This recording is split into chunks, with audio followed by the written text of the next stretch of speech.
The TIA360 eThekwini Tourism Investment Symposium held its inaugural event on the 5th of August virtually. This platform brings together industry players, decision makers, and stakeholders to mobilise and stimulate investment in Africa's tourism. The idea is to look for new opportunities, find solutions to combat current economic challenges, and springboard growth potentials. The day was kick-started by the opening plenary, and setting the scene was Russell Curtis, head of Invest Durban. Ordinarily, you'd be here experiencing it live with me and with all of us in Durban, enjoying the sunny weather, the blue flag beaches, safari opportunities, wildlife, and our vibrant cultural offerings across many different rainbow nations of our culture, experiencing our heritage sites and many others, just to name a few. But it's been over a year and a half now since our lives were turned upside down by this pandemic and turned upside down in the last month. And so the thought for all of us of working from home or working from faraway places just 2 years ago was inconceivable. And yet today we have to adapt. And yet today we have to be dynamic. And yet today we have to pivot, flex, and move forward together. The COVID-19 pandemic, as we know, inflicted severe pain on many tourism businesses in our city of Durban, our province, across the nation and world. It's sad that many have folded or are in fact battling and struggling to survive. And yet we can't ignore the fact that in our city of Durban, tourism has contributed nearly 20 billion rand to our GDP in 2019 and was a major employer and still has the future ahead of us. Our Nkosi Albert Luthuli International Convention Centre, where we are broadcasting today, for the last 13 years, has consistently been voted as the best on the African continent and in the top 5 around the world. This convention centre having delivered over 45 billion rand in benefits to the city. But it too has been dealt a devastating blow during this time. And so the knock-on effects have been felt across the value chain into local hotels, other accommodation, transportation, catering, food, restaurant, and the entire value chain. This value chain affected has also incorporated negative effects on our informal businesses, on our township tourism economies, which are interlinked with the mainstream economies. And so sadly, we understand many have filed for bankruptcy or in fact closed or just shelved plans. This has had an effect on the employment, on our local arts and crafts. And we want to let you know that our hearts are with you, our thoughts are with you, our efforts are with you, and that's why we are here today. We're here to show leadership, we're here to inject hope, we're here to inject some new opportunities and new ideas and say, our days ahead are better than our days behind. That I can assure you. Because this symposium, coming at this opportune time for us to rebuild, for us to recover, for us to reconsider new opportunities, we're focusing today intentionally on investment. Now, I concede when people think of investment, you normally think of factories or call centers. But let's also consider the investment opportunities in this tourism sector. Durban doesn't yet have a London Eye, but we're hoping within the next year to have one. Durban doesn't yet have a Club Med, but we're hoping very shortly to have one. And those investments contribute to employment growth, meaningful role in transformation, new opportunities for skills and innovation, and you'll hear a lot about innovation and new ideas today. Lest you think it's impossible, remember back to Dubai in the early 90s, largely a desert, and yet within most of our lifetimes, it's been transformed into the beautiful megalopolis that it is today, where not only tourism plays a role, but the partnership between public sector and private sector does as well. So I want to assure all investors and businesses, domestically and internationally, Durban is still open for business. Durban is still geared for growth. We want to walk with you. We want to talk with you as the business leadership, as the public sector and government leadership, as community leadership. And I trust this symposium today will help chart a way forward on how all of our businesses will look post the pandemic And we want to create a channel through the symposium and the work going forward and the partnerships for you to feel at home here in Durban with us. Despite what may have happened in the recent weeks, Durban still has the All Hits acronym. A, an award-winning city. L, a lifestyle of business and pleasure together in one city. The second L of All Hits, one of the largest human resource pools with some of the most vibrant skills development taking place. H, higher economic growth rates, higher than the national averages, because we are a coastal metropolitan port city and the trend is our friend. I, infrastructure, we still have world-class infrastructure. T, our tourism crown. And S, a substantial, diversified business base. So Durban has all the hits. So we'd like to wish all of the participants in closing today, and the plenary members, and all of you taking notes, all the very best in this day. Government is here to listen and to share their insights too.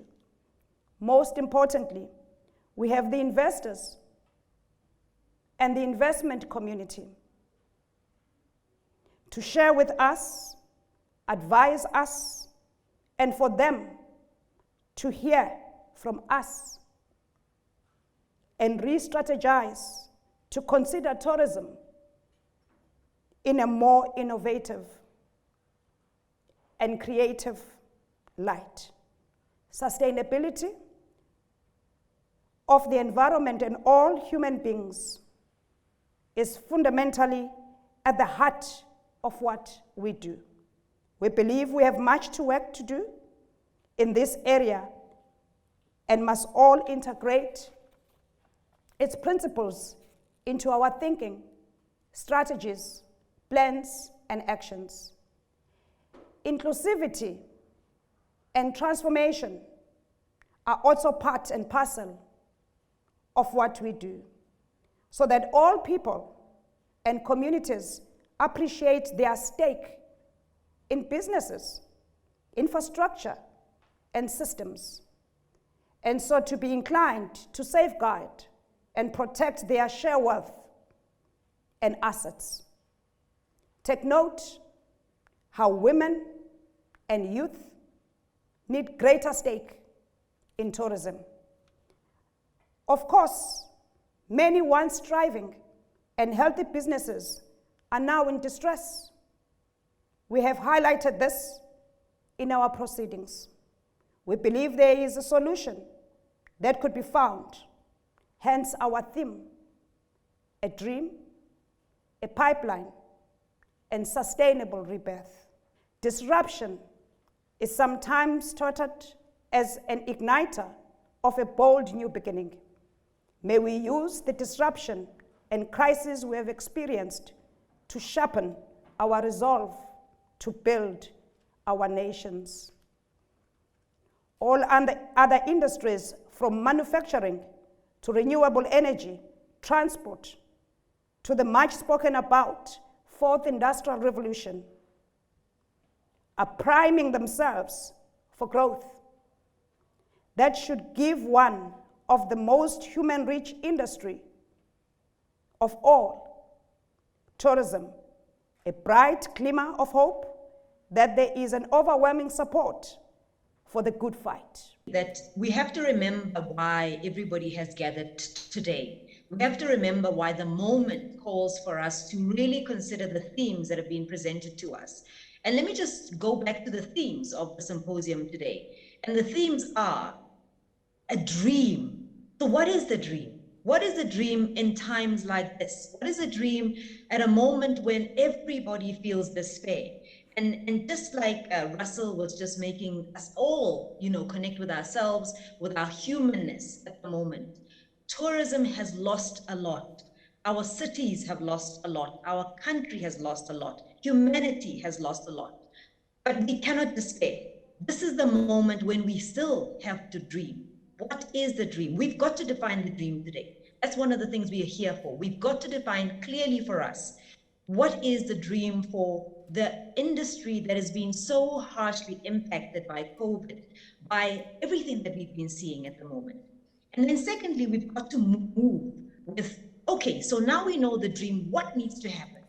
Who do we need to mobilize? there are entrepreneurs here. There are people who actually have the paycheck. They do have investment. But the question is, do we have the right product in place for those investments to be realized? And these are some of the things that we need to contend with. Do we have the right technology? Are we talking to the right partners? We've got to ask those difficult questions. And then we have to ask ourselves, these plans that we're coming up with today, will they be sustainable? Will they withstand another pandemic? Will they be reliable in the next 10 years? Will we be agile enough as a community, as a country, as a sector to find ourselves at a better place in the future? And so, unfortunately, this is not going to be a talk show. This is a symposium that is going to insist that we not only dream up the ideas, but we come up with tangible solutions and plans. And we have to come back and hold all of ourselves accountable. Will we realize the dreams that we came here for today? And by when will we realize these dreams? And what action actually needs to happen? So today is actually a real working day. We're not here to talk. We're here to deliver on our dreams, on the promises that we've all come together in this idea of what the dream of tourism is today. The symposium covered some of the most important topics in tourism, such as finance, community tourism, and agritourism. Zinelizwe Fakare is a rural development specialist and commercial farmer who spoke about growth in this sector and how to sow the seeds for eternal harvest. We have to build from the bottom up. Now, currently, the opportunity for growth or the expansion is purely around supporting what is already working and what is already giving results from an agri-tourism perspective. I'm a commercial farmer, and I get people visiting the farm, once in a while to come and see what I'm doing on the farm. And for us, it's a matter of, it has worked in the past. Obviously, the pandemic has had its limitations, but I think for me, the key for agritourism is focused around what is working and how you support that in terms of making sure you expand it to other farmers in the area and to other parts of the agricultural community at large. Definitely, COVID-19 has affected social returns, economic returns, and to a certain extent, biodiversity returns. In Kenya, for example, we have had programs to support communities in safari tourism, those who have put their land aside for conservation and depend exclusively on tourism for their revenues. Wildlife was at risk, livelihood was at risk, and so we have had stimulus programs as part of rebuilding tourism and making it resilient so that when tourism restarts, we have the same communities still in tourism. I talked about social returns from tourism. Social returns from tourism are broad and wide. And when we talk about social returns in sustainable tourism, we are talking about economic empowerment for communities in tourism. We are talking about integration so that they are not bystanders, they're not recipients of benefits, but they're actually investors in tourism. To say, how can we assist those people that have been left out of the system? And it's not just tourism, but pretty much the economy in general. How can we then enable these people to actually come into the system, to become visible, that they are visible participants in this, that they are creating jobs, they are creating opportunities for themselves and their families. And by managing to bring them in, we then make them visible to potential financiers. We assist them as well with regards to business support mechanisms as well, because it's not just about giving somebody money or just putting them in there. It's to enable them to say, hey, once you are now in this system, you're going to need to register your business, or you can need to register yourself. You're going to need ABCD, all the different documentations and informations around that. Part of our solution is to bring that to the table. So it's not just about the funding, but it's also to enable the businesses to formalize themselves. This document we prepared as a company, Tafari Capital, and we prepared something called an integrated financial commerce and financial services and e-commerce platform, which is targeting underserved SMEs, entrepreneurs, and communities. And in this case, it's everybody, particularly those in the in the tourism industry. One of the things, and before I actually get to the actual document itself, one of the key things that imagine a tourism entrepreneur who is selling curios there in Durban in the street. Now, under this environment, because of the way things are, they are not able to sell them in the streets, but they also cannot set up their own online store or their own website.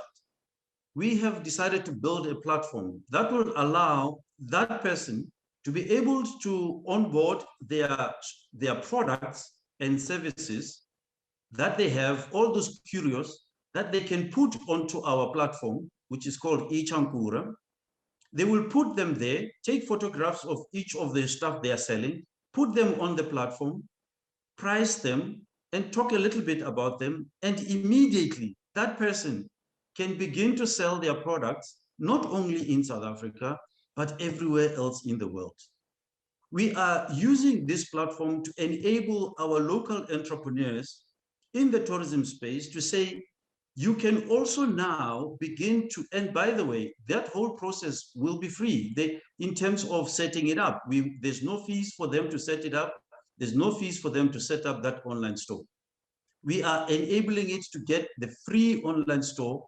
In this case, take a tourism person, take a person who's got a B&B, who's got a spa, who's got a small facility that is used for tourism, where people come to do so. They can advertise their own products and services on our platform, and they put them there, open an online store, take bookings, people pay there directly into their accounts, and this is free. So what we are saying is that we have put together a situation where people can actually begin to say, in this environment where we are not able to, especially that COVID has made it difficult for people to work freely, they can be able to at least book some of their product and services online. You've got a restaurant. People can now, you can put your store online, your restaurant online on our platform. People can book. You can create jobs by getting others to go and courier the foods to the different people. These are not reserved for big companies or for famous brands. These we are bringing to everyday mom and pop out there. We are saying it's possible for you to actually do this thing yourself in that street corner, in your house. You can do it. And this is what we are bringing to the table. The day ended with speakers summarizing the collective sentiment that echoed throughout the symposium: the desirability, feasibility, and viability of tourism, and taking the year's disruption as an igniter to foster new opportunities and strengthen investment goals in tourism. Resilience is not just a word. Resilience is an attitude. Resilience is a standpoint you take when you're faced with the worst of hostilities. And resilience is the only hope we have of turning the fortunes of our economy, of our industry, of the human race, if I may say. Because what COVID has taught us is that you can never be too sure that you know what's behind the corner, what's around the bend. So let's emphasize that resilience in everything we do. This has been a very, very useful and helpful and very reassuring session. And because it's a continuation of a program by TIA360 and Invest Durban, it's a very good example how public-private partnerships can really work. And I'm looking forward to the announcement that will be made. But before we do that, let's have a closing keynote from somebody in charge of travel at Google SA. Her name is Lina Maigurira. Lina? So to start off, thank you so much. I think a lot of the sentiments that have been shared, we absolutely agree with. There's a lot of opportunity that still presents itself within the context of travel. What I'm hoping to be able to take you through today is the data that we see that gives us confidence that travel recovery is on its way, and that now is the time we need to urgently put in structures to take advantage of the recovery spectrum within the sector. As mentioned earlier, the COVID effect has been far-reaching. I was reflecting back on the last time I took a vacation, which was actually at the beginning of 2020, and I never foresaw how the COVID was going to have such a far-reaching impact, which transcends more than just the disease itself. It has affected economies, it has affected how we live, society. Social distancing is one of the premises of engagement at the moment. We're now wearing masks, it's impacted supply chains, and globalization is taking a hit. Well, we know travel is fundamentally and precedentedly changed. We know that travel has taken a little bit of a lot of a recessionary impact in the last 2 years.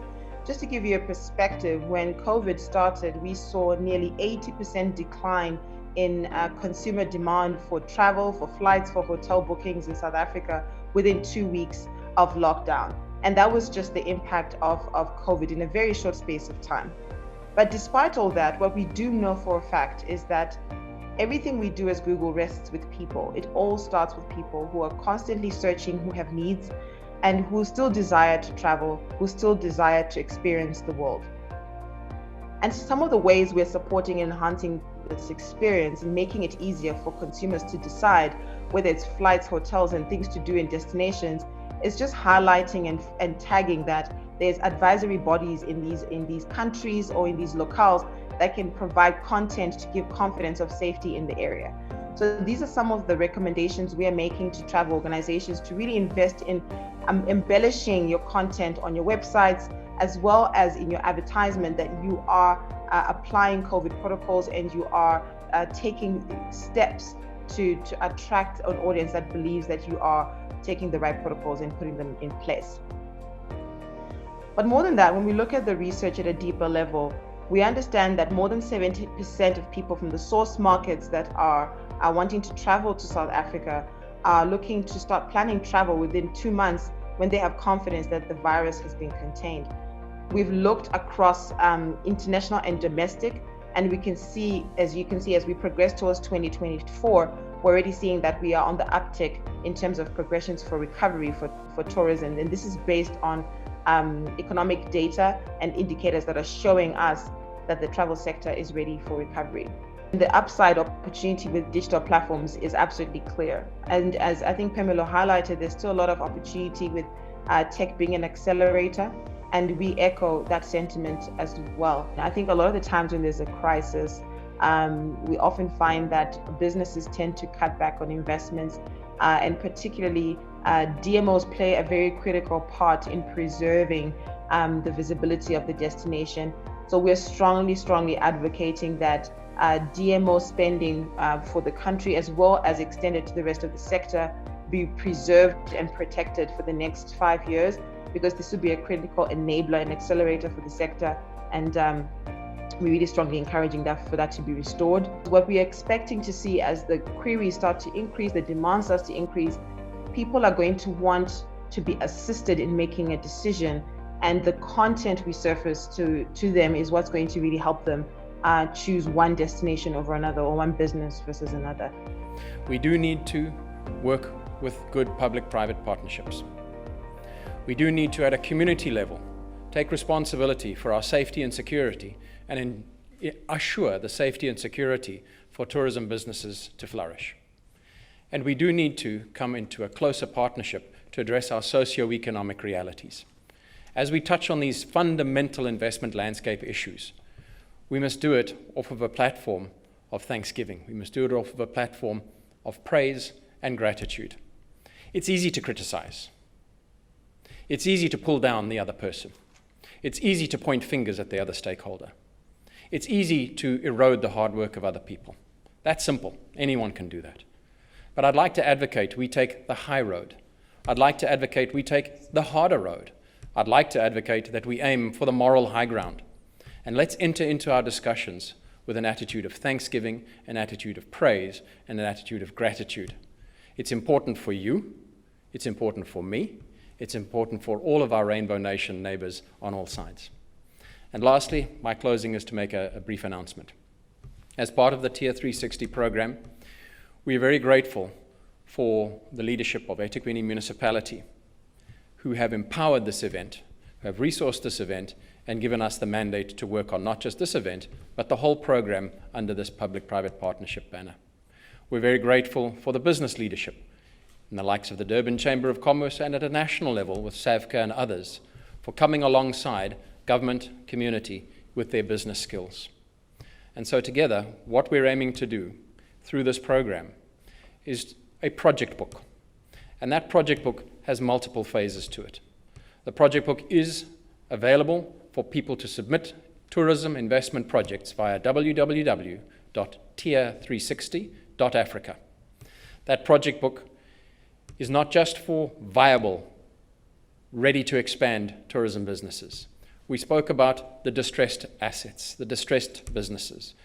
These are also opportunities for investment. And so through the Invest Durban platforms, we are creating a channel for those distressed assets to put themselves out there for investors to step forward. One of the many channels this will be promoted on is on a global electronic marketplace. It has 6 to 7 million business subscribers around the world, and we will be projecting both those current viable tourism projects looking for expansion, transformation, diversification, and the distressed asset channel, so that you don't have to close your business. We will be exposing your business to millions of potential investors around the world, and doing that in the partnership between government, business, and the communities. From the discussion from the morning until now, we are certain that by the end of the symposium, we are going to answer critical questions. 1, what needs to be done? 2, who needs to do it? And by when it has to be done.